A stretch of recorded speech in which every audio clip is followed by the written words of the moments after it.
So my little brother did there last year. He's doing this thing now. We can't wear. Has to have the full kit. Right. So he wanted the kit. But you can't just get a normal pair of white shorts with the jersey. Right. It has to be the Liverpool. The crest. Yeah. I gave him a slap. Do you charge you up for that? Like you can get the number, the badges, all that stuff. Bring it right up. Like. Crazy money. Like yeah. I never had. I had one name on the back of a jersey actually. My whole life. I like the name now. I don't agree with that, but yeah. I used to get I had one or two back in the day. Yeah, I had Gerard and I had my own name on one of them. Did you? Yeah, I had my own name. Nice. Yeah, in case you forgot. Yeah. It was actually my dad brought me. My man goes mad at him to this day because I think it was the away jersey I got. Yeah. My second name's O'Brien. Yeah. So I got O'Brien on it, number one. Number one's a goalkeeper, so I'm like, man. It's still nice, that's nice. It was nice, yeah. One thing I won't advocate for is getting a player who's younger than you on the back of your jersey. Okay, right. Yeah, that's why. Sorry, Chris, I looked straight at you. Well, I mean, that's me. Probably every player. I'm trying to think most players now, I'd say. A couple of dead ones. Well, I feel like, if you're going out and buying one, it would be weird going out and getting your mal. He's like 17 or something. Yeah, it is a bit strange, Getting that as a 27-year-old. Yeah, it is. At our age, can't get anything on the back of the jersey though. Or is it like a Cantona one or something? Yeah, classic. Yeah, the old Beckham school. Yeah, Paul McGrath, back of an Irish one. Yeah. Not just because I'm Irish, but the old Irish ones are deadly, aren't they? They're unreal. Yeah, they're class. They were just way nicer anyway. Like the jerseys were way nicer, definitely. Especially the Adidas originals and all that. They're class. Yeah, they're fucking deadly. Now it's just crap. Yeah. The tree sponsor, I hated that. I know. Yeah. You liked it? Did you really? Yeah. Wait, what's the one now? Sky. I like Sky as well. Sky. You're mad for sponsors. Oh, we are. We need them. Down the barrel. Yeah, I like Tree and I like Sky. I actually don't like Tree, Sky. you're watching. Oh, here's actually a good segue because I just changed my mobile to Sky and I hate it. But okay, right. we can talk to you about mobiles. Oh, yeah, that's great. Very smooth. That was a good little segue, wasn't it? I swear to God, he hasn't shut about this for last week, and I didn't even realise this would actually interlink. Yeah. He hasn't had 4G. Oh, yeah, for the last week. I'm in trouble with my 4G at the moment and 5G, yeah. You've turned off altogether? No. I'm back online now. I have the smartphones again and all, but yeah, I'm with whoever I'm with, Gomo. They're not great. In the UK, brutal. Yeah. Brutal. Yeah, I'm with Gomo now. Just lost coverage. I was over there on tour last week and just everywhere it was gone. I may as well have been offline. Everywhere. I used to not believe people who said this, said that they're like 5G was, because I thought it was all the same towers or something. Yeah. Oh, I know, it's different. But what sort of phone do you have? iPhone. 13. Yeah, which one? 13 now. Okay, well, there's something about the newer the iPhones that comes out. It's better. Something about your one will stop. Seeing this conspiracy, getting this 4G or 5G and all that. It just wants you to get a new phone, basically. Oh, I heard this a few years ago. This is the thing. I actually ordered a new phone and it hasn't come to me yet. 5 weeks I've been waiting. Serious? Yeah. And I'll tell you what company. No, I won't. Yeah, it's fucking. But he'd just be lost without it. He actually connected to my hotspot the other day. That's that sounds very good, yeah. How did you do it? How long did you go without the phone? 8.5 weeks. 8.5 weeks. With zero internet. Nothing. Yeah, that's zero. That is mental. Hardcore. Didn't log on to any devices, just had a Nokia. That's crazy, yeah. It was brilliant. That's fucking mental. Was it, yeah? Did you find it funny? Yeah. Are you a grouchy person? No, but I suppose more anxiety than being cranky, like, you know, you've more anxiety on your phone, you're too contactable, like that's people asking you this and people asking you that, and there's loads of different messages coming in from loads of different things, and then you're trying to keep on top of all your videos. There's an awful lot going on, like, in your head. Whereas you just have a block phone, that's it, like, you know, you're going, all right, this is it. You get a phone call, can you be here or can you be there? Yeah, perfect. That's it. Yeah. And what did you do if you needed to look something up though? Like I didn't bother, yeah. Well, I'll just do without it, you know. I don't know, wreck your head, because I used to have really, war with my ex over that. Like, what, looking stuff up? I'd be like, I wonder what age cows live till. I'd be driving the car and she'd be like, yeah, I wonder. And I'd be like, check your phone and look it up and let us know because we're going to see it. How long do they live, do you know? I haven't a clue. Carl. I'd take a guess. I'd say cows probably, I'd say only about 14, 15. Really? I'd say 25 years. Are we saying a cow now that's not going to be slaughtered for... Yeah, like just natural living cow. I'd say 20 years. Do you reckon it depends on the type of cow? If it has big horns. Horns? That's a bull, I'd say. I'd say 40 or 30. 15 20, to 20. 20. Bang on, man. 20. Listen, yeah. lads, you know, Yeah. and don't mess around. Yeah, fair Do you play. see They the never way- make it to 20, do they? The- Kill him in. Yeah. Because I remember I worked in a butcher's when I was in like 15, 14, and I remember that 15, kind of, 14 in a yeah, butcher's? Yeah, I'd be first job, careful. yeah. Here's a question. A slaughterhouse and a butcher's and all that. Yeah. Really? Would you be Yeah. slaughtering them? No, they wouldn't let me. Just cleaning up or whatever? I wasn't asking. No. Just cleaning up, like just clean. But you'd be carrying them in and out. Like it's not like butchers these days. People be working in butchers. Not even. What are you like? It's not Yeah. a butcher's, man. It comes in like that this now. Is Tesco's, like it's just Yeah. it's just ham and corned beef and slices of stuff. I worked in a proper butcher's. 2 hernias in me from lifting Shit. cows and pigs and Really? Yeah, Jesus really. Christ. If we, no, but we're not going to do it now. Yeah. But if we were to lay down a cow now, would you be able to cut it into every sort Yeah, of fillet? quarters normally. It comes in quarters, hind quarter and fore quarter. That's the way it would normally come. And you could split that You out. go for- in and you just lift it off the van like that. It's very manly work, like, and you're walking through the market like that, and then you stick the hook in it yourself and hang it up. It's hard work, hard graft. Would you like. stink for days after that? No, not really. No, not really. Not after meat. I worked in a fish place after that for a month, and that was hard. Even after the shower, you'd feel it coming out through your pores, kind of. Yeah, I Smell can it. imagine that. Yeah, manky. Again, hard work. Like Yeah, the butchers, that's real. Like, genuinely, that's proper hard work. Yeah, like, yeah, it is. Yeah, that's yeah. grass. How long are you there for? I was there for about 3 or 4 years, probably after school job, like you know, Yeah, and then stayed in there until I got my apprenticeship. So yeah, maybe 3-4 years. I went back as well for a while. At some point, I can't remember exactly when, but yeah. Fucking fair play to I you. was telling you the other day about that video I was seeing, and there was this butcher's somewhere, and they Oh, were yeah. selling a full cow. Oh yeah. So like, if you want this full cow, here's what we cut it into, and then they had like all the fillets, all Yeah. the sirloins, and then like he went through everything, and he was like at the end of it, $3.5 grand. Who's For a gonna whole buy full cow? all of Yeah. that? I'm trying to figure out if that's good now or not. Yeah, Give me a minute there. yeah, but yeah, that's I don't know Sounds who like would a good buy deal that, but for that's a cow bit. though, yeah. bit 3.5 mad. grand. That sounds I good. don't think any other butcher related questions. It is an interesting trade. It is mad, yeah. I don't think I've ever knew a butcher. For a Like, 14-year-old, like, you know what I mean? We used to bring this trolley out to the van and you just fill it, stacking it up with sheep. Do you know what I mean? Like, Yeah. sheep. And I remember one time we were there, this fella from West Cork, so I even found it hard to understand this fella now. West Cork, Nelis was his name. And now he was like, man, this trolley is dodgy, Nelis. I was picking the sheep up off Nelis. Like, you know, I was like, we should probably do a half load, then come back out for the other half load because it won't turn. One of the wheels is a bit punctured, you know. Right. It'll be grand. And I was like, Neil, seriously, like, I don't know about that, like. And of course he goes, no, drive on. And he puts, we had like, it was like a little, just 4 wheels, a little trolley. Do you know what I mean? We stacked it up to the top with the sheep. There was a big handle thing you turned then, went to turn it, whole thing keeled over. Oh, no. And it was lashing rain and it was just sheep slipping all over the road, like out in front of cars and everything. People were beeping. I'd say people thought, did that happen, or am I hallucinating, or did a young fella just pick up like a carcass in front of a car? And we were running and just throwing them all back into the van, like, you know. That's a bad If it was day. now, it'd be a viral video now, 100%. Yeah. Fuck and you that. still sell them? And he was like, we go over to half load, so. After that, that's what he said. You better go over to half load, so. You still sell them, sure, what? Like, you know Just what I mean? sell them for sheep. Yeah, should have run around the field before that, like. Yeah, you know, yeah, right? yeah, But yeah. run around Patch Street for a bit to be grand. Do you know what? In the Irish, it's definitely not like, but you know, in the States years ago, Yeah. it was always the butchers always had stuff to do with the mafia.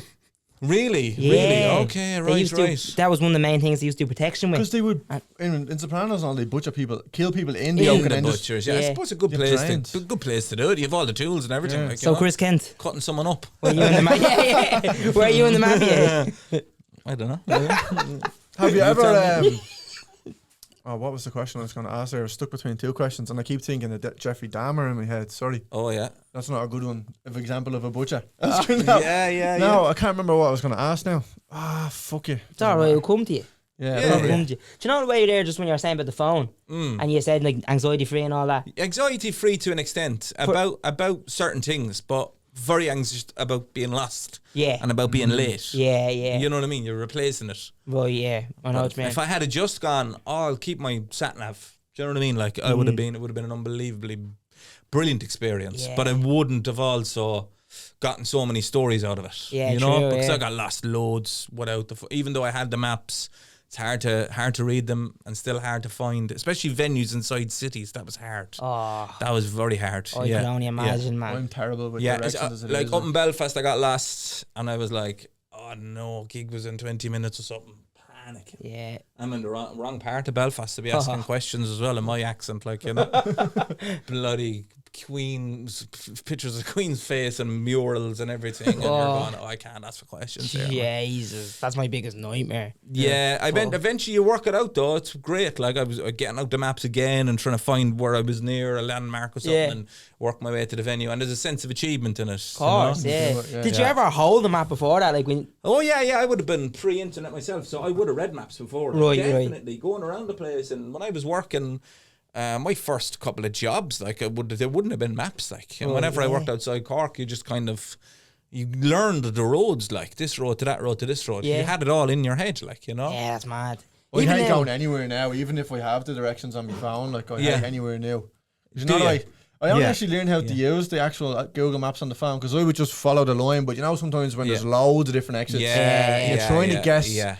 But it actually just says on the top. It comes up in the corner. Yeah, but I never really looked at that. Yeah, no, I know what you mean. I do like even now when you go to the zoo when you get a map. Yeah. I do get lost with that. Like, yeah. Where's the monkeys? Like, But that's the thing. If you have a map, how do you know where you are? We don't, man. you just have to like you look around. You need to find the sign there. The roads. There's big signs on the side of the roads that will say.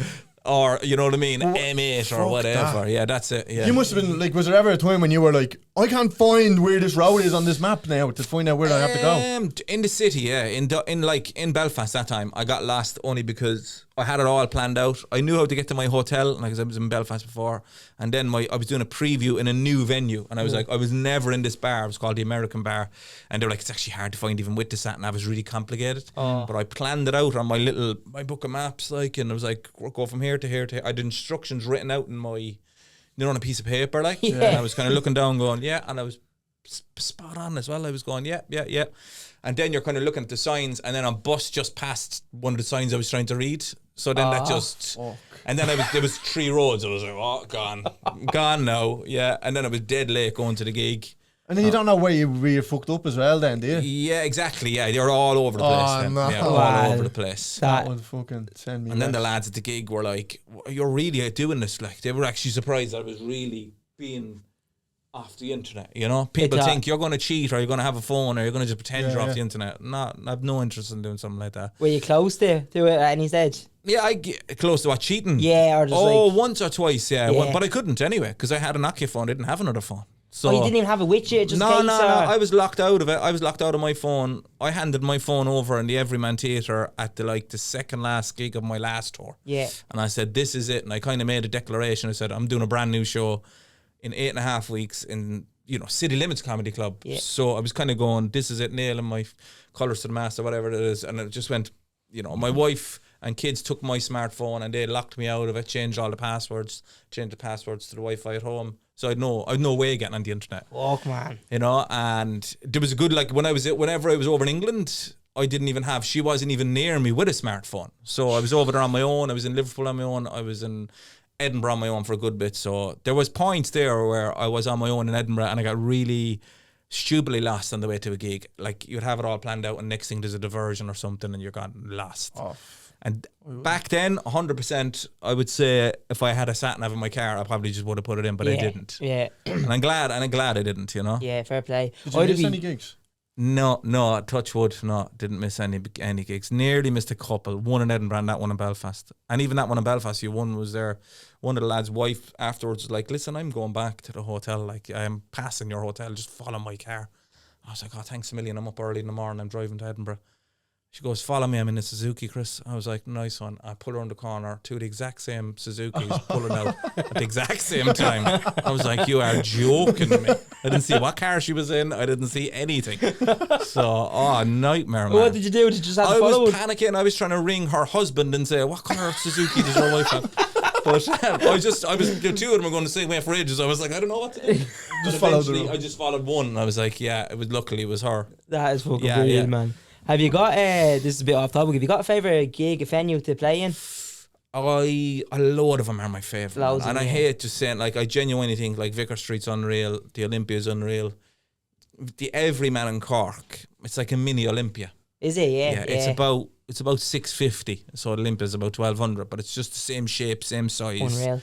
They're right on top of the people, you know. Yeah. And my favourite one that I've done now, I'd say this year, is I did a big one in Cork at the Marquee. Yeah, that's the one I did in Cork in the summer. That was the biggest gig I've ever done. Man, that's unbelievable. How was that? How many did that hold? It was just over 4,000, so it was mental. That's unbelievable. Yeah. And it was like one of those where I was nervous about it because I'd never done it before. It's a tent, like, essentially, like, I was worried about the sound and and like how long the delay from the audience is, and I was really in my head about it, going, I hope I don't fuck this up, like, you know. Yeah. Really, that's mad. But it was unreal. It was like, and the crowd themselves, you're always thinking, I hope please just be nice and nice. Yeah. And I normally get good crowds anyway, touch wood, but every now and again you get a few lunatics in. I was like, I don't need a lunatic tonight. I just need a nice crowd.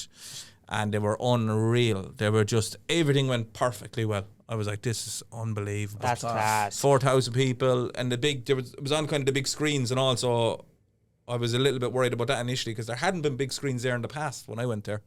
But so the people in the back of the room could see me, basically. That's and what I was kind of. they can see every little thing, yeah. It was a couple of cameras on the screen, so they were zooming in for facial expressions and all that, and it was. I never even really thought about that. Yeah, you lose that. You do lose that if you're. Sometimes a room is a bit too big, and if you're at the back, I find even just from being in the crowd, sometimes you're at the back of it and you're like, I can't see that. I can't see them at all now, you know. Would you have a habit of being like critical on yourself? You know, like, say if you say a joke and it didn't land, do you think you might have a little say where you're like, but yeah, and if that's amplified then when you can see it on the screen. I couldn't see the screens. You can't see them, so it's like they're at the front of the stage like that. You're behind them almost. I know what you mean. But say if you say a joke and it doesn't land, and then you're actually a bit annoyed over it. You can't really hide that like you can in the Olympia because everyone can see your face. I know what you mean. Like. I'd say I'd be all right. I wouldn't. I don't think I would dwell on it too much. I would just try and get onto another one as quickly as I can. And you'd be looking at the camera. Do you know the camera's at you? Like, do you? I don't pay any attention to it at all. I just went, it's at the very back. I can't even see it. Like, it's at the very back of the room, And there's one or two cameras here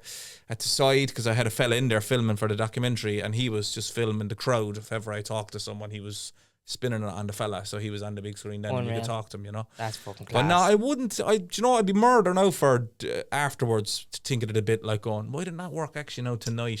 Be more like after the gig, I'd be like, something happened, or did I say something the wrong way around, or what, or why did that not land, like, you know. But in the moment, I'd normally be fairly good at just going straight past it. Yeah, we'd be like that now because we're so new in comedy. We'd obviously kill ourselves and eat ourselves up. Yeah. But you know, like, obviously you've done that now in so many venues.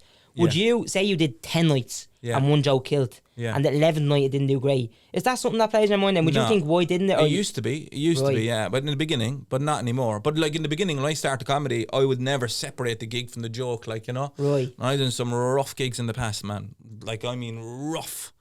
And I mean, like, in the backs of bars and stuff, like people nearly trying to fight you and fires, and you're going, I'd still be walking away going, why didn't that work? And I'd still blame the bit, like, do you know what I mean? There's no reason in the world you should be blaming the bit now. It definitely wasn't the same.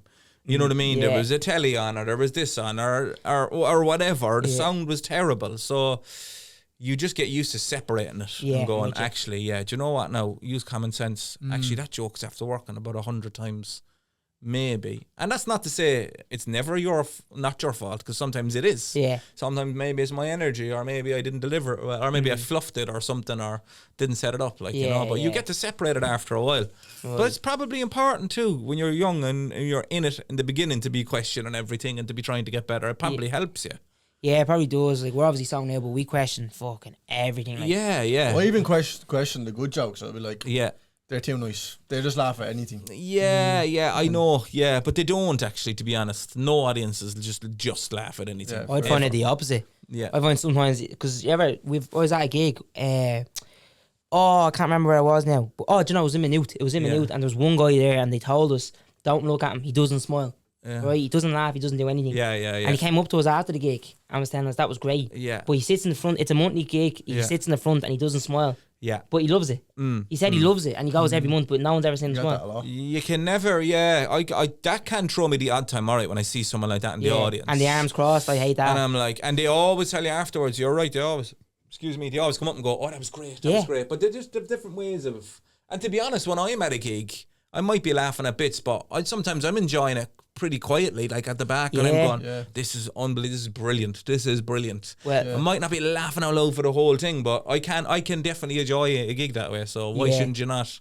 You know what I mean? That's Understand why someone else can, but it is annoying, and it's annoying to see. Yeah, it is. Well, because just if you get paranoid, because especially I keep saying at the start, we get paranoid over everything. Yeah, you literally see. When I remember before, I always liked comedy, and people would say there's 100 people in the room, and one person that's not. You can see them. You can see them. It's the most truest thing ever. Focus on them. Yeah, don't you really do? Like, it's fucking insane. And it does happen every now and again, especially when you're doing clubs, and you're like, they don't necessarily know who you are.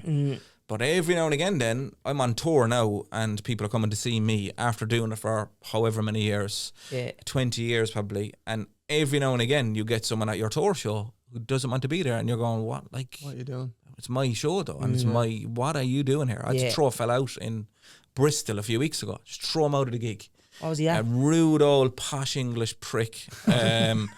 Just a prick, like, and I was like, this wasn't me, this wasn't his face, this wasn't, you know what I mean? I was doing my gig, I was having a brilliant time, it was a brilliant room, and this fella was just like, he wasn't getting it. He wasn't getting my humour at all, my storytelling, my style, and he kept on kind of turning to the person with him and kind of going, and I was like, I kind of let it slide for one, and then I'll go, hang on, what's going on here? And then he was like, it's okay, and then he does it again, and you're going, hang on a minute now. If he knew you were in the West Cork Mafia. Yeah. He wouldn't be doing that. I said, eventually I said, listen, like, because I heard him say something like about my jokes, or maybe he's used to a different delivery. You know what I mean? And I said, listen, I'm not changing now, man. You bought a ticket to my show. There's 198 other people here enjoying it. Yeah. So I said, get the fuck out. I don't give a shit. You just remind me, we went to go see it in the Olympia. And you had a couple of there was mad people that night. But I kind of enjoyed that one. That was all right. They kept me on my toes and present probably. They were a bit mad. Yeah. From what I remember the night you came to see me, there was a bit of over familiarity in the crowd. Which I get every now and again. I think some guy was like, I work with your dad, was it? And I'm like, okay. Yeah. George, isn't it? I'm like, yeah. You're trying to move on. On the buses. I'm like, all right, like, and he was up on the balcony somewhere. I couldn't even see him. You know what I mean? You're going, all right, man. I think he heard you anyway. You're so loud. I don't have to tell him you're asking for him. That's brilliant. I remember that. Yeah. Some of you have like a lot of viral clips from doing that crowd work stuff. People think that's what they're expecting when they go and they try to be part of it. Yeah, a little bit, yeah. And I try not to put up too much crowd work because the show is way more important to me than crowd work. And I'm only doing crowd work probably about 2 or 3 years. Just never did it. I'm doing comedy 20 years. Never did crowd work ever. That's mad. And after COVID, I kind of set up a little comedy club in Cork, and I wanted to challenge myself to go, I'd like to be a bit better at crowd work or improv, whatever you want to call it. I'd like to be a bit better at that. And I sort of just went, I'm going to just not do any of my material. I'm going to try. And it was terrifying the first couple of times. I'm going to just try and talk to the audience, see if I can make it funny, like, you know. Yeah. And I love doing it now, actually. Yeah, you're good at it. Doesn't go great every night, but sometimes it is just a bit like a down to the audience being a bit like, all right, I get a very good sense straight away, like whether you want it or whether you don't want it, and sometimes you land on one or two that are a bit like too shy almost. Yeah. And you go, all right, I'm not going to make a fool out of you or make you feel uncomfortable, so I'll just get into the show then. And the show is 70 odd minutes long anyway, so it doesn't matter, like, you know what I mean? Yeah, that's very interesting, because we do always say now how we'd love to do crowd work, because obviously you see a lot of people now, it's all online, isn't it? That's what gets them. It's what you can burn straight away as well. That's it. You throw it away then. And then we're only doing it just over a year now, and we're so kind of lately stressing, saying we need to do it. But that's mad seeing how good you are and not doing it for like 17 years. I didn't do it, man, at all. I was purely just material. Even when I emceed a club in Cork for a couple of years, I might have kind of done it, but the way I did it was, I would ask someone what they did in the audience, and I would find a way of linking it to material I already had. Do you get me? Yeah. So I never actually went off the top of my head and improvised. And what about, would you have dealt with hecklers well? I was alright with hecklers still then. Even then I was alright with hecklers. Because hecklers, like, no one's on their side. They're very rare as well, as you know. Like, did you even have a heckler yet? Did you have any? No, not personally. Not we huge. had one. We not for us. We done this like a gong show in town. Oh yeah, well they're geared towards that though. I don't like those shows. I don't like those shows at this all. Woman not great. Screamed. Where like, was this? Get that fucking guy off the stage. Okay, I don't like them shows. Like, to be quite honest, I don't think they're productive for anybody. They're not really like they create a bad energy for the crowd and for the comedians, and I think they're shit. It's a real confidence killer as well if it doesn't go well, you know. And there's there's 60 they're geared people against you, like, you know what I mean. They're roiled up against you, and like. people love power. So you can kick me off here. Absolutely, they hang at the little thing they put up, like, you know what I mean. It's a lot of time they'll just do it for the sake. But tell them about the one you were saying. That was it. She just screamed like. She screamed at you. Fucking not him. No, not me. No, someone else. Yeah, someone else. But I've had people screaming at me, bad. and I've had people doing all that sort of stuff. Like, but she was like, "Get him fucking off that stage!" And all right, that. They kicked her out. To be fair, it was pretty horrendous. Still, like, that was the worst we've seen. That if I was on that stage, I would have cried. Like, I would have tears would have come in. Attention seeker. I've had that. I've had people screaming at me once or twice and just heckles, but people getting triggered by something or getting like emotionally involved in a story, like, you know, that they just have their own little history involved in this thing. I know what you mean. Oh, that's hard to deal with. That's not a heckler. Like, that's weird. Also, I've had people getting aggressive with me on the stage. That's weird. Is it? As a comedian, you're going, this is a bit mental now. Especially fellas. If you keep getting a zinger kind of 2 or 3 times, you'll get a fella and people will laugh. Then he'll keep on interrupting, and then he's just getting aggressive with you, and you can feel it. But what actually happens is you feel yourself going into an aggressive mode as well. It's very odd. Like, you get that in you feel like you're kind of going, I'm going into a bit of a fight mode here now, because you're sensing his aggression, you know, but you're still making everybody else laugh, and that's a very weird 2 things to be doing. Like, if someone hopped on my back outside a chipper, I wouldn't be like, whoa, hold on, everybody hang on a second there now. I wouldn't feel the need to make everybody else laugh when I deal with this fella. I could do one or the other. It's very rare where you have to make people laugh and potentially fight someone, you know. That is mad. And that's mad as well, because I think as a man, there are 2 things everyone wants to do: be funny and fight. And be funny, and that's why a lot of the time at gigs, and it's only ever happened, to be fair, I'm doing comedy 20 years. I can count the amount of times I've had a bad experience with someone in the crowd, like, you know. So hecklers are not these things that people think they're. What about the hecklers? They're never hardly there. That night you were in the Olympia, I know there was a few, but that's kind of rare enough. Like, plus they were like. Excited. They were excited, and they were a little bit over familiar with me, like I said, thinking I knew people and all that, and I don't mind that. What I don't like is people that won't stop talking. I've had too much to drink, and they don't get it, and they're like, that's one thing that just wrecks my head. You're there, you're trying to do a show, there's hundreds of people here, they're all having a good time, and you're there like talking to your friend. And it's like I can see you annoying the people around you. And then you go to them and go, what are you saying there? And then they say nothing, and they kill the flow. And then you try and do your show again, and then they'll interrupt again, and you're going, they're the worst. I don't know how they get into clubs, actually. I know, Being honest, if you, like, I've had people in some gigs that were pissed, right? I mean, paralytic, like. And you're going, like, you wouldn't get into a nightclub in that state, right? But you get into a comedy club. But you get into a comedy club or a theatre even. How is that? Do you know what I think it could be? How are you getting in there? I think it's a bit of nerves. And they're drinking with the nerves. Yeah, because they feel like, because I definitely done this when I went to comedy gigs before I started. I was like, I'm going to be the one they talk to. They're going to talk to me. Yeah. You kind of think everything is crowd work. I know. There is going to be a lot of crowd work, and he's going to pick me out. So maybe that. And I hate it. I'd hate to be in the crowd and be talked to. Like, I would hate it. No, I wouldn't. Even we went to a panto last year in no, you Cork. didn't. I did. And my wife got us tickets up the front, and I was like, shit, I'm not sitting there. I'm Chris Kent, they're gonna know me. Don't take this out of me. But I'd hate it. But so that's why I try and judge it. If I am talking to someone, if I get a feeling like, they're not into it, I won't even try to make jokes at their expense. You have to read their body language and be like, they're up for a bit of crack here, they're laughing along, or their partner's laughing along. But if it's, I don't mind not coming across funny and just being like, if I feel like this person isn't, I'd be like, thank you, man, cheers for coming, fair play to you, and who's this? And I'll get out of it straight away. Or try and go back to do a joke about myself or something like that. Yeah, I'm with you, yeah. It's the flow, because everything in comedy is a flow, isn't it? So that's just such a fucking head wreck. But I just want to say that Olympia night was unbelievable. Oh, thanks, man. Yeah. It was great crack, it was great crack, in fairness. It was fucking unreal. We went, me man, stepdad, I bought them tickets for Christmas. Fair play, man. Thank you. Did I get you tickets or did you get me tickets? How did we get tickets? I think I got you tickets. And then he got me tickets for Christmas. Nice. So yeah, it was a whopper night. That's the job. Yeah, it was fucking unreal. Can we get the money back for that, actually? Get on Revolution's not working on the phone. Give it a phone number for the Olympia. Do you know what? People do. Well, that's like a Martin question there. Like, remember the show? You're like being a Martin there now. Yeah. We won't say anything else. But yeah. Funny enough, you actually said that. I heard you say that in the podcast. Yeah, before COVID, you had Vicar Street sold out, did you? Yeah. And you actually had the money and all already, and then. Well, I mean, I spent it in my head. But like I didn't physically get paid for it. Oh, right. That was like, I was probably building. I was living in England maybe 5 years or something. Yeah, about 5 years. And then I'd say I was about to go on a tour. And that was Vicar Street. So it was my biggest tour. I was always going up gradually, you know what I mean? So there was a Vicar Street there, my first Vicar Street. It was as good as gone. I was on the way to go, and you know what I mean? Yeah. I was still like a month or two away.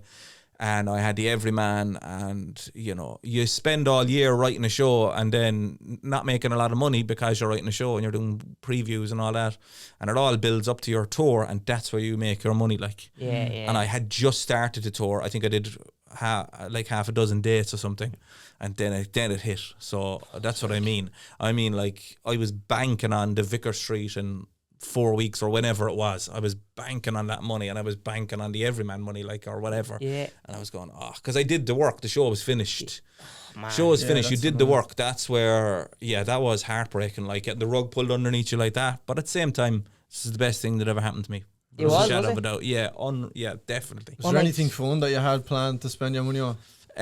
Just my rent and stuff, man. I was really struggling at the time, so I was like, am I going to pay my rent, man, or eat food or anything like that? So I was food. I was like, I'm going to be hungry, I'd say. That's so scary, man. Yeah. But I know, like, it's hard. It is hard in the beginning when you're financially leaning on this as a job and you're club and comic, even when you're in all the clubs. Yeah, it's a lot of it's. You've been in and out of it, haven't you? You started. Yeah.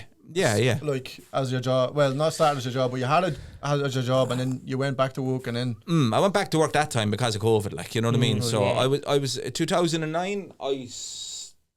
I was doing it, and I was being a spark as well. But then the crash happened, and I lost my job. So that forced me into comedy. Really, it was nice. I was pushed into it. And I was on the dole for a while, and I was doing comedy, and it was lovely because I had no kids, no responsibilities.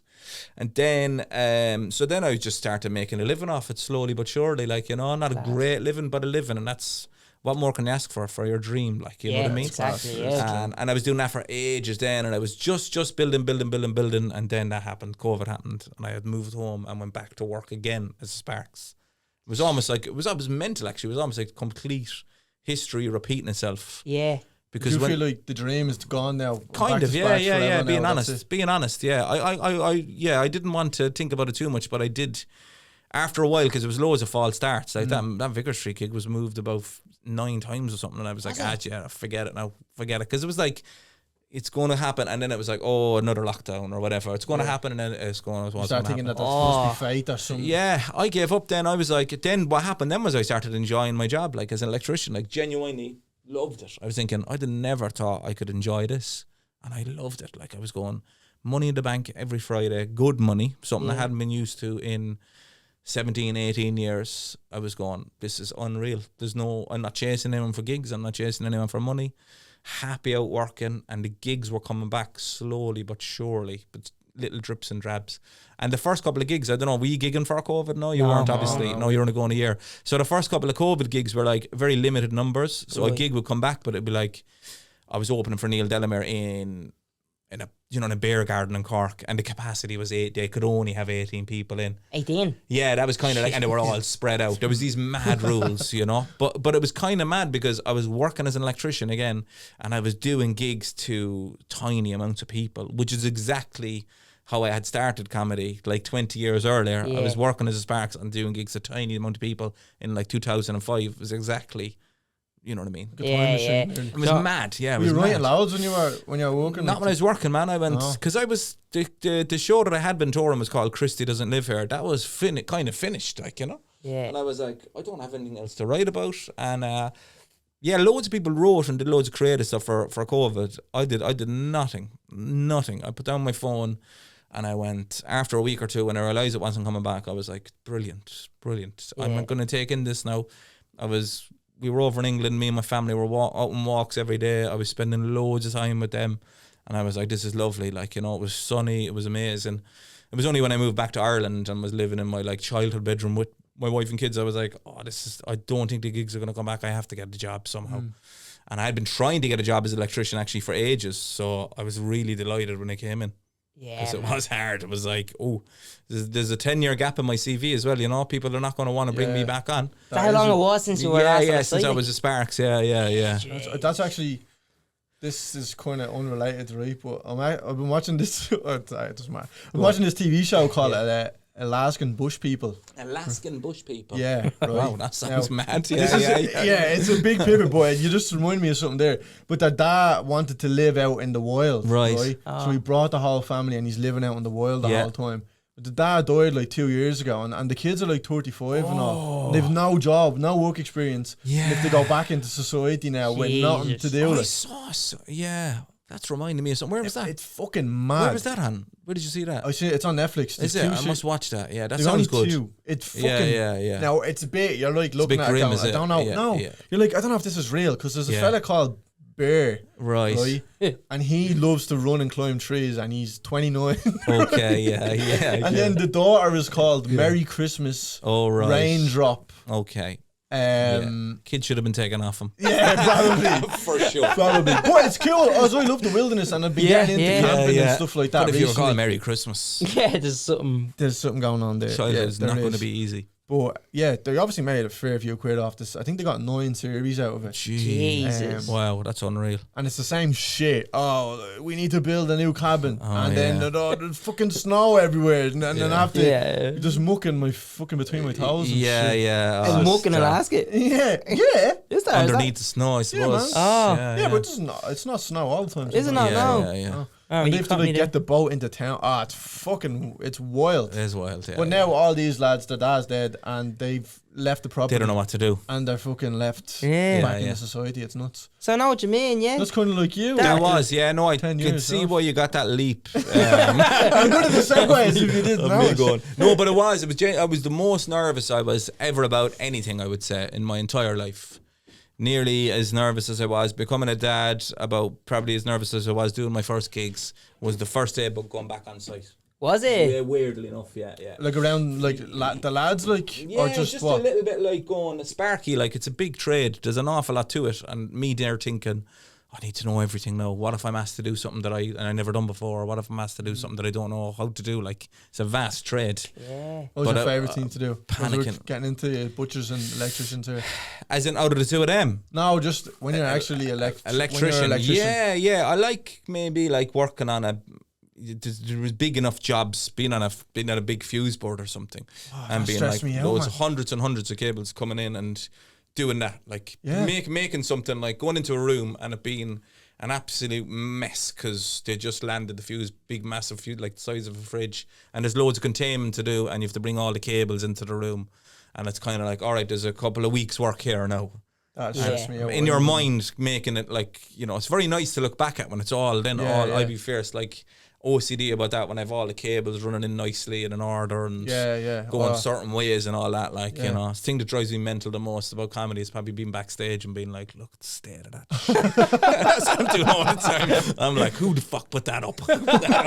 That's terrible. That's shockingly bad. Like, man, I couldn't imagine doing acting for the first time in 10 years. Yeah. Is it like riding a bike? Did you feel it straight away? I'll tell you what now, right? It was like, I left at a weird time. 2009, I was just qualified, right? And I got decent experience on some jobs, but not on other jobs. So I wasn't qualified long anyway. Right. And I was a young fella, essentially. So I wasn't given that much responsibility anyway. Bar when I lived in Australia, I worked as a Sparks over there. I had a good bit of responsibility, but so that's what kind of part of me was. I was probably stuck in that mode. I was probably stuck as a young fella, but I'm not. I'm a grown man now. Like, people are going to talk to you different. No one's going to be shouting and roaring at you.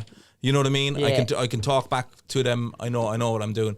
But weirdly enough, like after a couple of weeks, I was like, oh, I'm actually actually all right at this. Like, I'm actually decent at it. Like, and I had something in my head where I was going, maybe I'm not good, or maybe I'm not brilliant at it. But I ended kind of going, oh, I'm actually good at this, and I was kind of really into it. Like, and I actually have a few bits. I have a bulb in the gaff that needs to be changed. A bulb? I'd say you can manage that now. He has to do something with the wires. Now, to be fair though, my dad changes plugs in the gaff, and it's a bit risky doing that. No, it's alright. Changing the plug is alright, man. I don't trust it. Would you not changing do a plug is alright? Yeah, no, you show up your I've done one before me dad. a technology project. Changing a plug is fine. It's two wires. It is like obviously on the lower end of electrician scales, but for someone who isn't an electrician, that's risky business, I think. No, make sure they're tight enough, the cables. You've never done this before. With me dad, I have. No, you haven't. I'd look at me dad doing stuff like, do you know what I mean? Yeah. Because I think some people are too brave and they take on things. And you go to fix something and Mick down the road was looking at that and he did this and I'm like, who's Mick? He's the electrician. No, and you're like, no. It's the most Irish thing ever. I don't want to be in the house then because someone that's not an electrician was doing stuff. Yeah. You know? It is one of the most probably advanced trades. Yeah, it is. Yeah. There's a lot. There is a lot to it. Like, to be fair, you know, and even outside that, containment and manual kind of work and pulling big cables and. But it's a great trade, in fairness. Yeah, it is class. Yeah. You have a question I want to ask, guys. Stephen talking about the Everyman, isn't it? Yeah. You've done that like umpteen times, didn't you? Loads of times. Crazy. Loads of times, Does that feel like a home show for you? Yeah, very comfortable there. It was my first big show back in like 2000 and I can't remember the year now. But it was the first big leap that we took. Because I didn't have any telly. I had like maybe 2,000 or 3,000 followers. But I was building on live, you know? It was kind of like... It's not the same as it is now. You couldn't build from your own social medias. But, it was the first big one we took on. So it was a special kind of place for me. I think I did a little 80-seater in Cork for one tour and it sold out. And I was like, brilliant. And then we moved to a 120-seater and that sold out the following year. And then they were like, will you do the Everyman? And I was like, it's too big. It's too big. I don't know. It's like an extra 500 tickets. And I just went for it. I said, you know what? We'll go for it. Open up the stalls. And it went better than I could have ever imagined. Like, it didn't sell out that first year, but it was like maybe, 70 or 80 off it. It was close. Unreal. It was a big jump. And I loved it. And I went, all right, that's it. Lock it in for next year. And I used to be very bad at that before I did comedy, before COVID. I used to be very bad at overthinking it and going, I don't know, lads, that's too big. Can we do it? I don't know, can we? Nowadays, I just go, no, go for it. What's the worst that can happen? Yeah. Really changed my mindset. Like, I went, why not? Like, that's why last year they were like, and weirdly enough, it starts going well. Like, you know, I went, do you want to do an extra Everyman? I'm like, absolutely. Don't even go for it. Yeah, no problem. Unreal. Do an extra one of them. Yeah. What's the worst that can happen? You pull it. Or you know what I mean? You move the date. That's it. So what's the most nervous you've been before a gig? It's obviously that 4,000 seater one. I was weirdly not too nervous about that. No. Weirdly. I was kind of like, I wanted to get it right, like, you know, it was more of a kind of, rather than that, the nervousness. I feel like, I don't know you, obviously, but like you wouldn't be nervous about other people in the crowd, as in like other comedians or like... Nah. Was Roy Keane at that? Yeah, Roy Keane was at... No, he wasn't at that one. He was at my Manchester gig last year. That's some pressure, man. I met him at the Marquee then, at his show. He came up to me and he was chatting to me and about my show the year before and all that. So that's so cool. That was kind of mad pressure. Yeah. But he's actually lovely. He's sound. He's unbelievably sound, man. He looks. I know everyone says he has that angry side, but I can imagine him being. I'd say it's a bit of his persona that he puts out there. It's kind of like your stage presence, the way you have it. He's not like that all the time. No, of course, he's nice. He's like, you know. And when they told me he was in, I was like, that's unreal. That's unreal. But I never brought attention to him or anything because I was like, I don't want people knowing he's in, and I don't want people looking back at him and then wrecking his head. Like, you know? And how did you meet him at his show? Were you backstage? I was backstage, yeah. So I went to see his show in the Marquee, and then Bren from Aiken was like, do you want to come back and have a drink with us afterwards? Roy was asking about your show, and I was like, nice one. And then when I went backstage, he was there with all his Rockmount buddies, and I was just there drinking kind of with Neve and Bren and another few people, and it was getting time to go, like, you know, and I was like, I never really said hello yet, but I don't want to be, you know. And my wife was like, just say hello to him, like. Yeah. And on the way out the door, I was like, nice one, Roy. And he just jumped up and he was like, Chris. He was so sound, and he was like, deadly. I was afraid that it would be awkward, you know. Yeah, it wasn't awkward at all. He was just like, normal, regular. That's class. Regular People say fella. don't meet your heroes. When you That was unreal. That was probably the most starstruck I've ever been, really, in a way. I was like, oh, I can't believe that was... And I met him when I was a kid and got a photo with him when I was a kid. But that was kind of the most surreal moment. I've worked with like loads of big American comedians, Bill Burr and Jim Gaffigan and Nate Bargatze, but weirdly enough, that one was just, that was a bit mad. Yeah. That was a kind of walking away going, that did that happen? Well, that's one of the things where you go, fuck, like, this is a pretty cool job we have here. It's a cool job, man. I don't take it for granted for a second. Yeah. As hard as it can be, and I've always thought that. Even when I was starting out, I was like, this is an unbelievable job to have. It's a privilege to be able to do it. And there are times it's shit and you can't make any money off it, but do you know what I mean? That's that's most people in jobs that they hate. I say this all the time, don't I? I said, if I had enough money now from comedy and say this, because we love this as much, like, to pay me bills and maybe have a few quid to the side, I would leave my job and just focus on this. It'll happen, man. Just go for it. That's the touch wood, man. Touch wood. You've done a bit of acting as well. Small bit, yeah. Well, I don't know about that, really. Still debatable, I'd say. You're in the Young Offenders, aren't you? Yeah, I was dead, like, you know what I mean? There wasn't a whole pile of pressure. Like. We're like, we have a role for you. I auditioned for a different part. Were you lying for that part? He's actually, it's a better part, but, he's dead. And I was like, okay. Explain to us how an audition, obviously... Is that a stupid question? How does an audition work? I can't remember how it came up. They were getting people to read for it, I wouldn't be the most comfortable doing something like that because I hadn't done it before. Yeah. So they give you some lines. I was going to read for like an extra. You know what I mean? Yeah. I was going, go and reading for an extra. And they get you to do it over and over and over and over. And I wasn't the most comfortable, to be honest with you, doing it. But I was in Edinburgh then. I think it was 2000 and... I can't remember. Why am I trying to even remember years? It was 2014 or something like that. 15, because I was doing a show about becoming a dad for the first time. And they rang me while I was in Edinburgh then. Said, you didn't get that part, but I have a different part for you. It's a kind of a main character in a way, but he's dead, but I think you have potential. I was like, all right. What are you going to do? Put me in a coma next year? Like, work my way up to a vegetable and back to life again. So he was like, come on back and do it. I was like, I'm in Edinburgh at the moment. He goes, oh man, this is our filming time. So I flew home from Edinburgh on my day off. Oh shit. On my day off. And I flew into Dublin, actually. It was the only flight. Like, I left my gig in Edinburgh. Did you know what the role was at this point? Yeah, the dad. He said, you're the dad and he's dead, but you're in flashbacks and, you know what I mean? You're in flashbacks and you're in photographs and you're in little home videos and stuff. So I left my gig in Edinburgh the day before my day off, put the mic, thank you very much, like ran out the door, ran like pretty much to the train station, straight to the airport, flew into Dublin, back down to Cork, up at 5 or 6 the next morning, down to the Young Offender set then. And I'd really long hair at the time and a big beard. And the first thing they do is give you that Young Offenders. They actually put that into you? Yeah. You almost like, would you mind giving me a hand there? Like I was actually cutting my own hair and everything. Used to be a butcher. 2 razors. Yeah. I was like, no bother.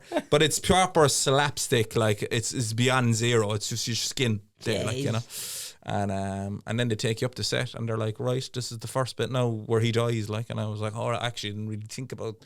I saw that in the script, but for some reason I didn't think it was acted out. I thought it was just you're already dead, like. I thought that, but then they were like, you're going to come in now and someone's going to give you, this fella's going to give you, I was on a building site, like, this fella will give you a cigarette and you smoke that and then the hammer's going to drop in your head and you're going to die.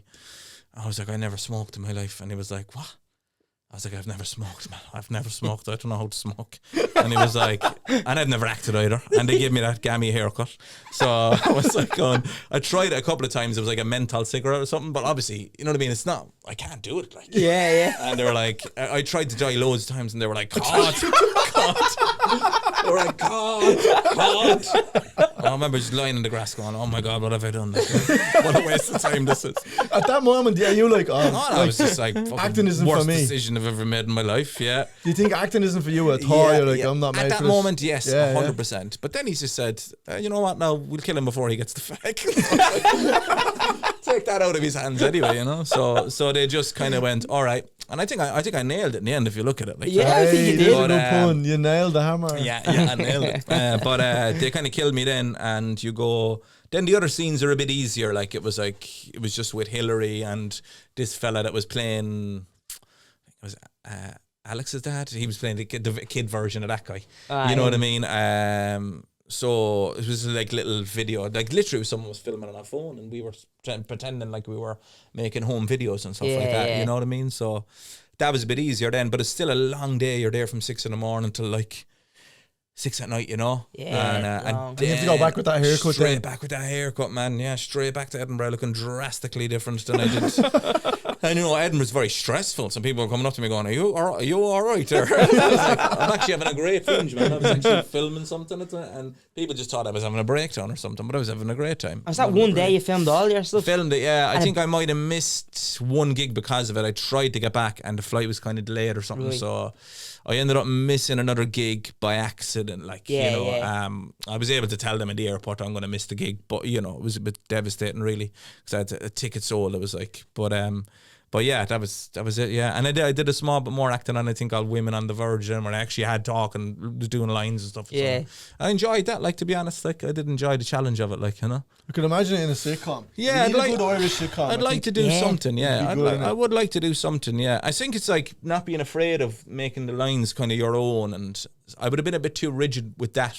Right. When I did get lines, and then the director was like, you can kind of say it the way you want to say it you yourself. May not get that with every director, but I was like, I wouldn't really talk like that at all in real life. And then it feels way too forced, even though. And then they're like, oh no, say it the way you want to say it, and then you go, all right, you get it down. But yeah, I'd love to do something else. Yeah, 100%. Have you acted? Never. We were in a music video. Sketches, like, well, that's acting. That is acting. Yeah. But like one or two. But we love it. We've done like 1 or 2 sketches, and every time, even when we reach or just we're going for food, we need to do more sketches. We need to do more. The buzz off it is just fucking 100%. It's unreal. I'd love to do that now eventually. Have you ever thought of doing anything like that on social media? I suppose sketches. You don't need to. No, I have. Yeah, I have. It's just like I'd probably I'm a small bit of an overthinker with stuff, you know. So I'd be like preaching to the choir. I'd be going over it too much in my own head and how I'm going to do it. But no, I think I would. Yeah, I wouldn't rule it out. I definitely would potentially do some. Do something right now. Definitely potentially do something. Yeah. Would you sketches are See, talking about sitcoms, there. Would you like to do like? You probably never thought of this, I don't know. But RT or something came to you and did something of your actual life. Yeah, because your life, like.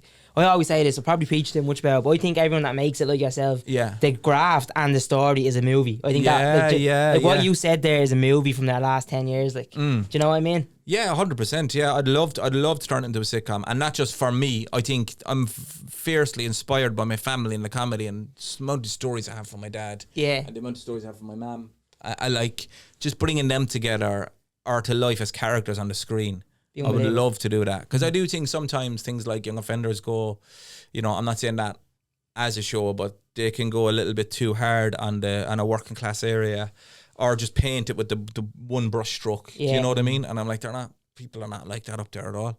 They're way different to that. Like, you know, they're way funnier. Not everyone is in the working class area. I find in a lot of sitcoms they're stupid. Do you know what I mean? They're all stupid, and that's the character and their take. Like, they're not all like that at all. Do you know what I mean? So for that reason, I would like to do something like based on my kind of where I grew up. I'd love to do something like kind of where I grew up and maybe the butchers and the characters that were in there. I think there's loads there. Oh, 100%. Nails and all. The butchers and the characters in that butcher shop, man, were off the charts. You could not be a great could not write them. Just the butcher shop. Could not write them. And it's just like the whole show is like new customers coming in, and then the lads in the back room. Yeah. It could be 100%. Yeah. Is it something you'd ever pitch? Like, would you ever? Maybe if I have a bit of time. Yeah, maybe I might start writing something like, you know. When are you going to do? It feels like we're pressing out. Yeah. If you're looking for two people who've done 2 sketches before,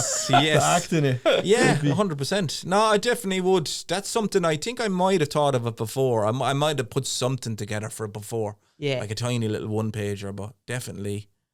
Going like in the future, I think something around there, either growing up or maybe evolving around the butchers, or maybe a combination of everything. Maybe me trying to make it from going from the butchers to the Sparks to the comedy, because there's scenarios in it that I think it'd be very hard to write.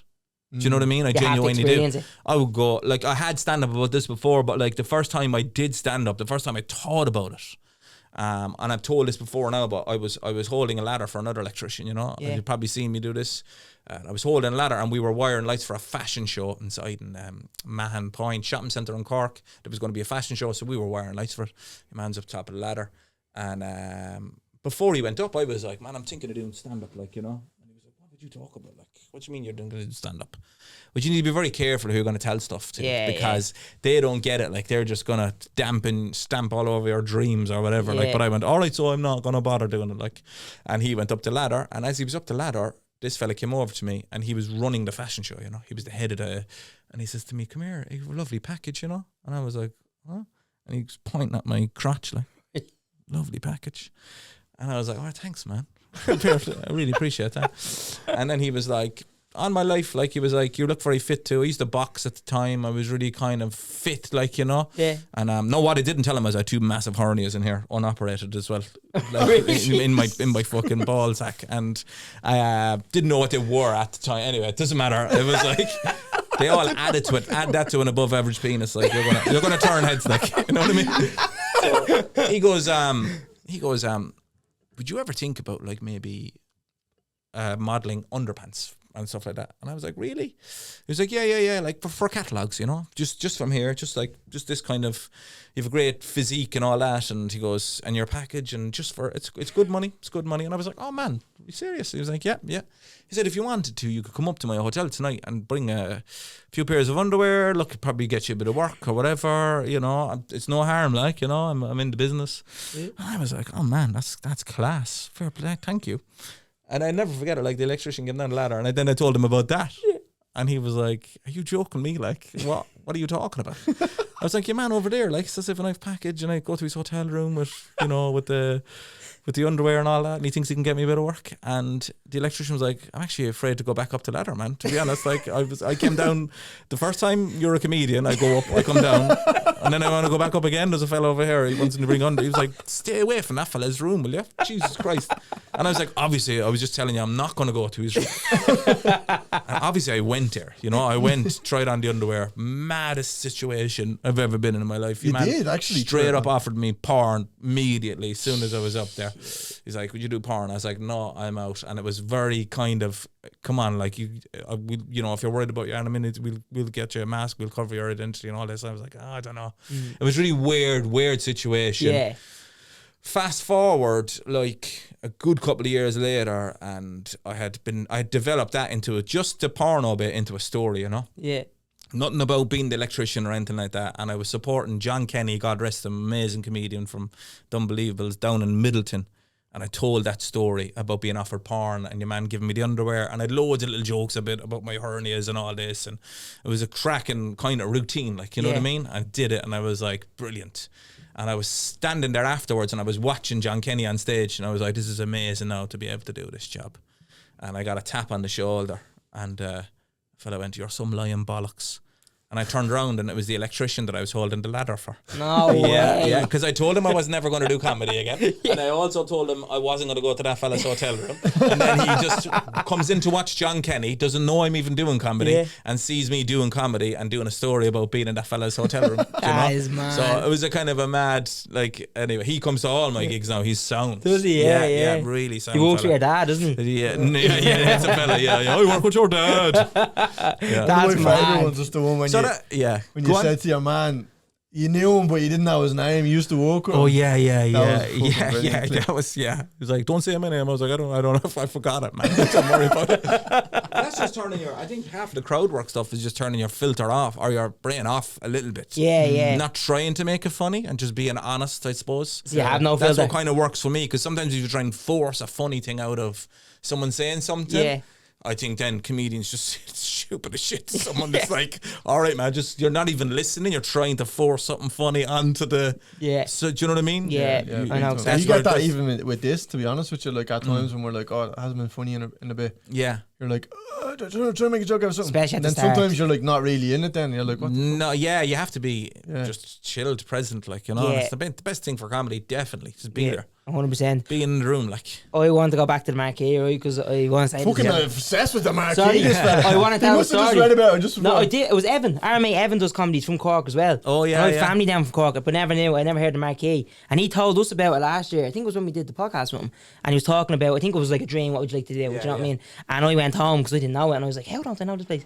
I googled it, and I was. That's what I did do. You know when you go down a rabbit hole? Yeah. And I was like, I would love. First of all, when you see a big tent, you're like, it looks like a proper, like a huge circus, doesn't it? Yeah. Like that tent, and then it was like a walk-in thing, like where someone on YouTube goes through it, and I was like, what the fuck? I would, man. It looks unbelievable. You go home now and look that up. You look at it for about an hour. Just look at everything about it. And the acts that played it, it's surreal. Like it's crazy, man. You're going in there. They have a little private bar afterwards where you're having drinks with your family, and all along the walls is like there's Lady Gaga, and do you know what I mean? It's just mental. Mad. Elton John.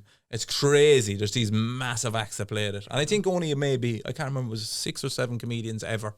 And I'm happy to be one of them that did it, like, you know. That's unreal. So, it was unreal. And I recorded it only for the documentary. I said to him, bring a camera just for the last 5 minutes. That's it? Yeah, and he was like, do you know what? I'll just bring a couple of cameras if you don't mind. And luckily he did, because he captured it then, and it looks class. So man. Hopefully that's my special now when the tour is done. Yeah. Hopefully I'm going to release that. It'll be like offline live at the Marquee. So man. Hopefully that's the kind of one that I'll drop on YouTube whenever I can, whenever I'm done with the show. Like, yeah. When are you planning on finishing the show? There's only 7 dates left in Ireland as of today. That's it. I've been going since this time last year, so out of over 100 or whatever it was. I might do it in Australia as well in the new year. I'm waiting to find out. But as far as Ireland and England is concerned, I'm not doing it anymore. No. I'd be moving on to something else now, and but taking my time, going out maybe this time next year with a new show, because I went from the other tours there was weeks in between them, like, you know what I mean. I was still doing the back at it one in England, and I was starting the offline one here, so for me it was just a small bit too much. Two back-to-back tours of a mental size, bigger than I'm used to, like, you know. Of course, so, and even the rooms being bigger. Rooms being bigger, surreal, man. I'm only used to supporting people in them rooms, or sometimes never to being in them. Especially when you're talking about places you've never been, like, and they're sold out. It's just mad. It's absolutely mental. Oh man, that stuff even seen everyone. Touching wood for keeping it 100%. Yeah. Have you got your next, like, I know you said there how you don't want to go back to back, but have you got like an idea of what your next show would be like? Bits and pieces. I find it very hard to start right, even though this one's locked in for I don't know how long. For some reason, creatively, I find it very hard to move on to something else. Even though I know offline inside out now, and I don't know, there's something like a little block or something. I have a few bits and pieces, but not a whole pile. And as soon as the show is done, though, it'll be like, I'm in it now. I'll be writing kind of every day, jumping up everywhere that will take me to try bits. Too right. And, you know, being shit again for a while. That's all part of it, like dying on my arse here, there and everywhere. Until, it's starting to make a small bit of sense now, and I'm dying a tiny bit less. And eventually then it starts clicking again. That's fucking... The whole process is mad, isn't it? It is mental, it is absolutely mental. But that was strong mentality during that, when you're dying to be like, this is, how is this, because you definitely have that thought process where you're like, how is this going to turn out to be a show that I tour with? It just does. I have that obviously with work, but all the time, every single year. And the one thing I remind myself is, like, you did it last year. That's how you know it's going to work. And all the stuff that you're clinging to now was brand new one time and didn't work and was just in your head. And it was a random bunch of thoughts. And now it's working. And you know it inside out. And you can kill with it or whatever. Everywhere, in every room. And this time last year, you were doubting any of that existed. So that's the way I kind of think of it. And it's like, if it started off and things were working straight away and it was all that, it'd be too easy. It wouldn't work. Wouldn't be as good. You need to go through the kind of shit and to be kind of, and to be and not to be tempted to go back to something. Once I'm done with a show, like, and I'm trying new stuff, I'm like fairly like lasered with it. I go, right, just say I'm in a comedy club, whatever. I can easily do 20 from any of the last shows that I did, any of the last 7 or 8, 9, 10 shows that I did. You know what I mean? But it's not going to get me anywhere now tonight. So I don't like this new stuff yet, but I just have to just do it. Like, you have to get through it. Take a bit of a bullet and go, all right, I'll just do it. I'll just do as much of it as I possibly can. Like, I've seen you at Work in Progress in the Crackdown. This time last year, maybe. It was that offline show, was it? Yeah, and it was like, all over the place. There was some bits though that that you done in that I don't think was in the show? Or Yeah, definitely. I lose loads. loads from what's in the work in I thought it was progress. deadly. I thought it was still. Yeah. But it was interesting to see because like we would have seen it and followed you before that, and then we went to the work in progress show. It was interesting to see like. I have to wait with you. I know. Oh, they're different. They're different. They're just like, I always lose loads, and I actually forget as well an awful lot of the time. Like my wife would see the show, you know.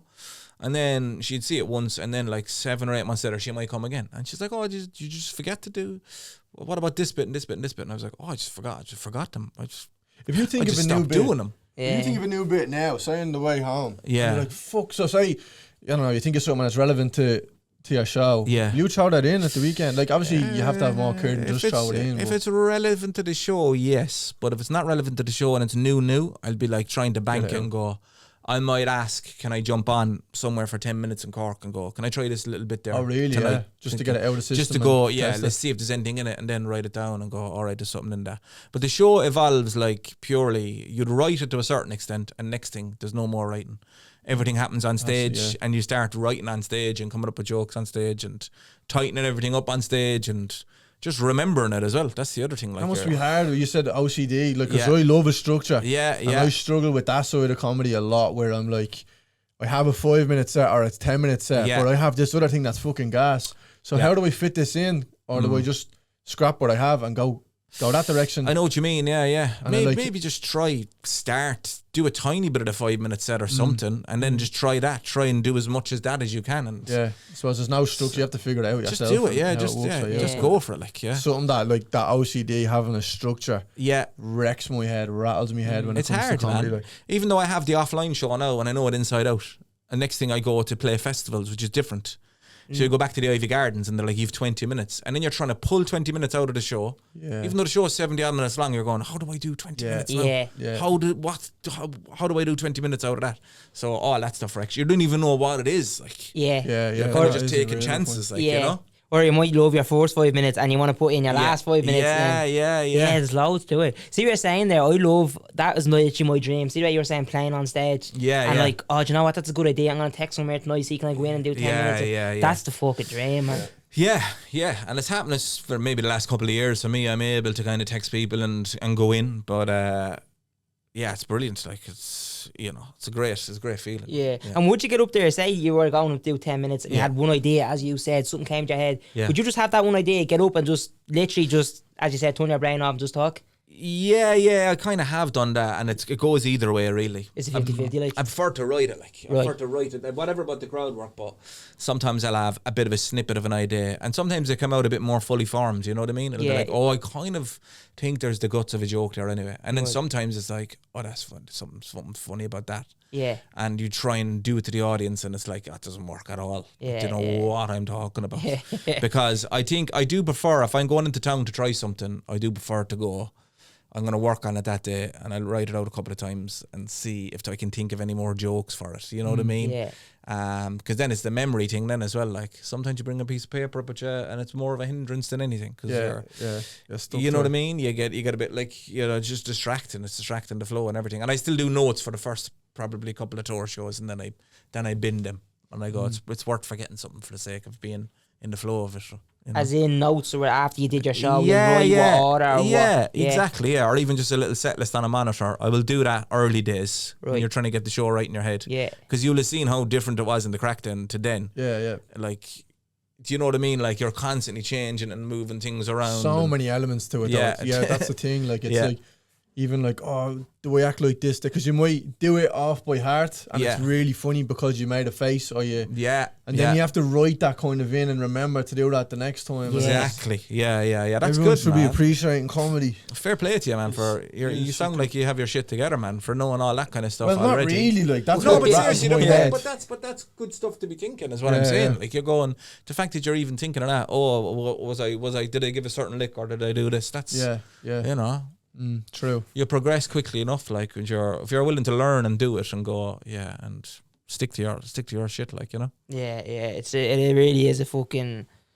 It's good, but it's for me, it's hard that it's not set. It's all not a set structure. Do this, then do this, then do this, then do this, because everyone has their own way. Yeah, absolutely. And how what sort of sets are you doing now? What's the length of your sets that you're performing? To be honest, the last couple of months, haven't really done much comedy, but like 10 minutes maximum, maximum as well. 10. Just did me first 15 there. And before that, the max, it's like, it's 7 and 10s. And 1 12-minute or 2 12-minutes in there. But the 15, that was the first time doing it. And we said this from the very start, once we say you got 10 gigs in or whatever, and you really, really fucking love it, the shorter gigs are just such a hindrance, because when the longer you're doing, you're like, this is the best thing ever. But the short gigs, you're trying your hardest to get everything in. 5 minutes is not a long time. No. You know, when it's going well, it's not a long time. In the very beginning, it's the most daunting thing ever when you used to go, I have to do 5 minutes when you've never done it before. And then it's short. But when you're doing your 10s, man, just keep on making that as tight as you possibly can, where it's going to work in every single situation ever. And then move on your 15s and then try and make that the best 15, and then slowly, like, that's people get freaked out. Like, how'd you write an hour? Like, you don't like start off 5 minutes and you write another 5 minutes or 10 minutes or you know what I mean?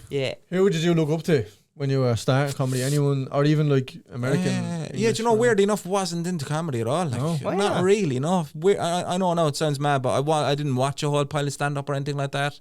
I would have watched like Unbelievables growing up, which is more like sketch comedy, like, you know, these two lads. Do you know them? Not Unbelievables. No, you should look up some of their stuff. It's probably on YouTube. It's very, very funny. Pat Short and John Kenny. Sketch comedy, bouncing off each other, and brilliant with the audience. But and he did it live as well. They did it live, they did it live. There's some of their live stuff on YouTube. You see it, man. It's brilliant. So I would have watched a lot of them, and I remember going, my family, my mum's family, be home from England, and everyone was watching. It was very Irish to me, but to see them, you know, everyone laughing at it, even the English people, I was going, this is brilliant. Something special here, like, you know. And then back then, I think just little bits of stand up.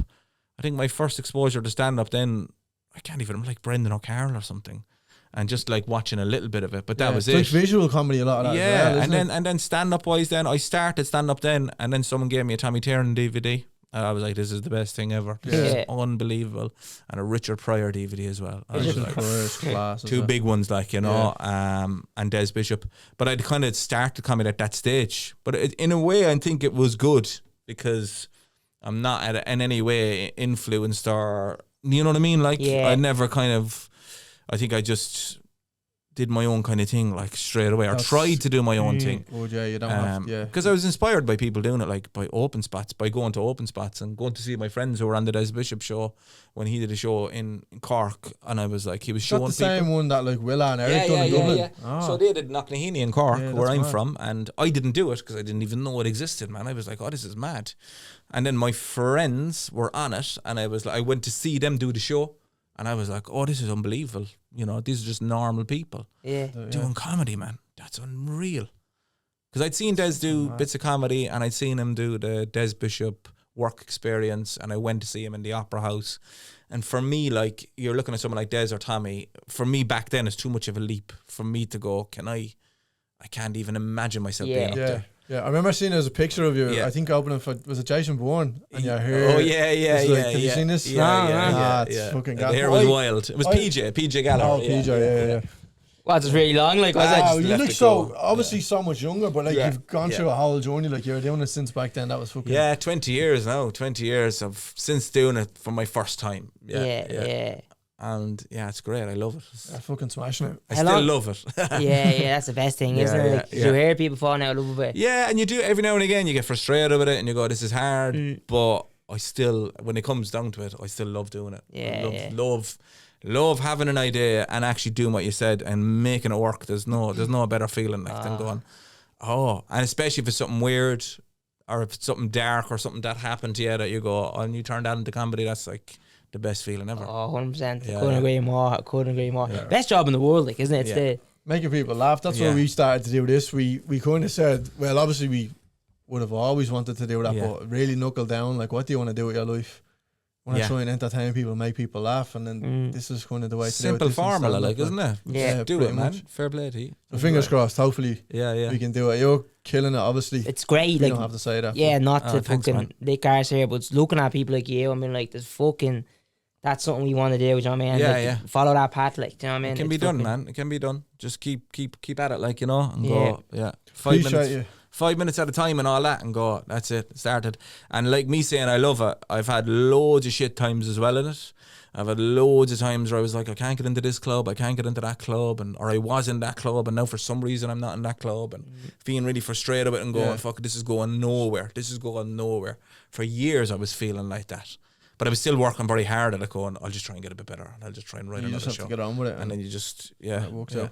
Works out, man. Unbelievable. Yeah, thanks. Thanks for coming on. And thanks for having me. Yeah, the mad day as well. Proper appreciate you coming in. Crazy day, man. But delighted to chat to you. No, I know it's been ages. I know you've been on to me. So thanks for your patience. Thanks for doing it. Thanks a million. Fair play. Chris, Deadly, thanks. Cheers. Thank you. No, I just noticed at the very end there. I drew. See, you have a tattoo there of the space. Yeah. I drew that on. My mate keeps telling me to get a tattoo. On Friday in work, I drew that. I swear to God. Have you seen it before? I've never seen that. I've seen the other one where it's a circle. It's one circle. Yes. Did you just get that tattoo on Friday? I got it in Electric Picnic, actually. Did backstage. You? Yeah. Man, that, I swear to God, that did blow my mind. I thought I just made that up. Yeah. That's mad. I've seen that actually. You're a comedy tragedy kind of thing. Because the other one that I've seen people do, it's one circle. And there's dots above and about dots below. Yeah, so it depends what way you're looking at it. Yeah. But that's kind of like a two-face, like you can smile. But the smile makes the sad, and the sad makes the smile. Shit, man. I've seen you're with Kneecap, you're hanging out with that was crazy, man. Just in a sauna. Where's that? That was just backstage in EP, like, you know. Mad. That's how just mad stories talking. Crazy, man. In the sauna. That was a brilliant weekend. That was years of going to EP and not having the best time and dying on my arse, and then going, all right, it's a small bit easier now because I'm higher up the bill and blah blah blah. Yeah. Getting little perks like that. Like, that was the first year I got anything like that, but it was mad.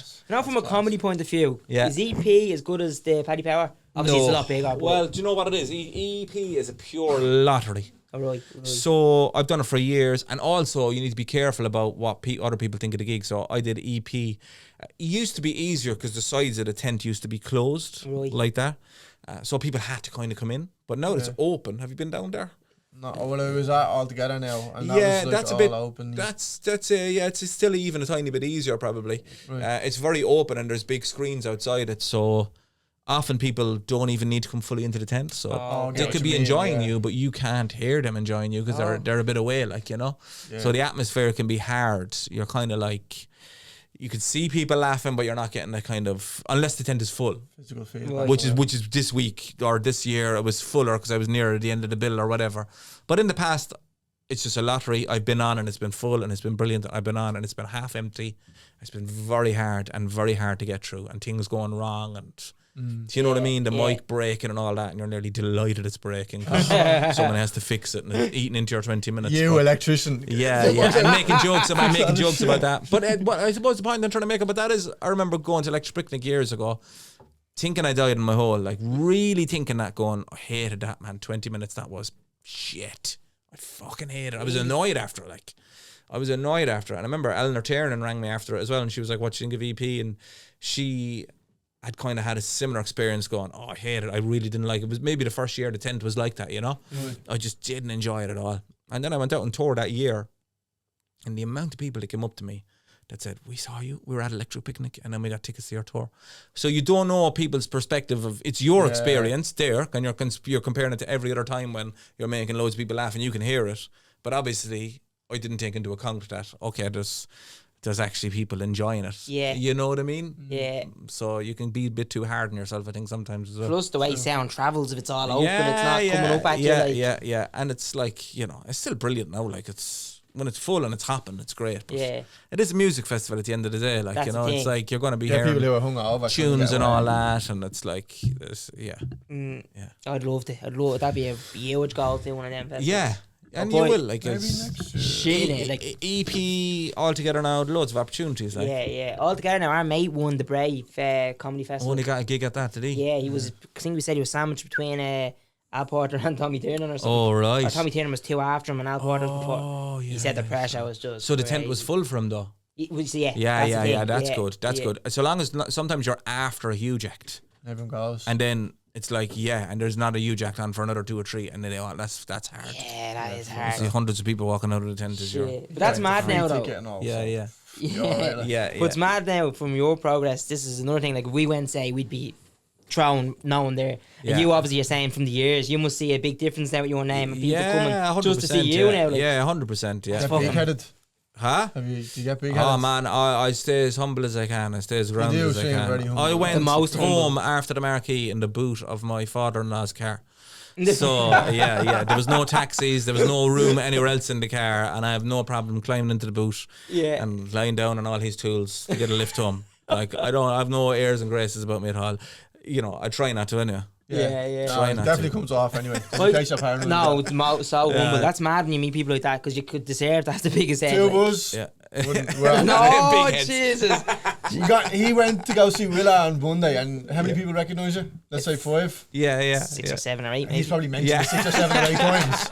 And the best was, and I've told people that people recognised him as well. The best was, one fella told me, he seen me, he was like, "Oh, you seen Willa on your podcast?" And I got a ticket after I watched it. And I was like, nice. Happy I sell tickets. So we're waiting on money off you and Willa. Listen. After this will be great.